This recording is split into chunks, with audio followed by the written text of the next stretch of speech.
Elia Mpanzu ni mnyiha wa Vwawa Songwe. Ni maneno ya shabiki kindakindaki wa klabu ya Simba Sport Club ambaye ameweza kuvutiwa na kile ambacho kinaonyeshwa na Elia Mpanzu kuna kwa klabu ya Simba Sport Club baada ya kuweza kufanya vizuri zaidi kwenye mashindano ya kombe la shirikisho barani Afrika. Na hivyo shabiki huyo aliweza kufungua kudai kwamba kwa kile ambacho amekionyesha Elia Mpanzu kwenye robo finali ya klabu ya shirikisho barani Afrika, yule Elia Mpanzu sio mkongomani ila ni mtu wa Mbeya, yani ni mtu kutokea Vwawa Songwe na sio Mnyakyusa, ni mnyiha kutokea Vwawa Songwe. Kwa mjibu wa shabiki huyo aliweza kudai vitu ambavyo anavionyesha Elia Mpanzu viko tofauti kabisa na wachezaji wengine. Anaonyesha vitu na anaonyesha ubabe wa watu wa Mbeya kabisa, yani watu mnyiha, yani ana nguvu na ukatili kama wanyia, huku akionyesha kwamba Elia Mpanzu ni mtu ambaye amekuja kukomboa klabu ya Simba Sport Club.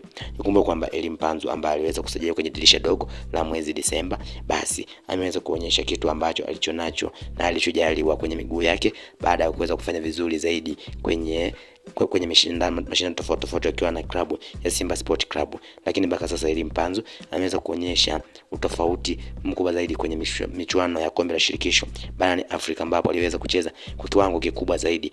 sana katika mchezo ambao ulikuwa unakutanisha Simba dhidi ya Al Masry, ambapo ulifanyika kule kwenye mji wa Suez, lakini pia ule uliofanyika kwenye uwanja wa Benjamin Mkapa, ambapo Elia Mpanzu aliweza kuonyesha uwezo wake mkubwa zaidi, na ndipo kuvutika kwa mdau huyo kutokea Songwe kudai kwamba Elia Mpanzu ni mnyiha wa Vwawa Songwe na sio wa Kongo kama inavyofahamika. Nikumbuke kwamba Elia Mpanzu yeye asili yake ni Mkongomani ambaye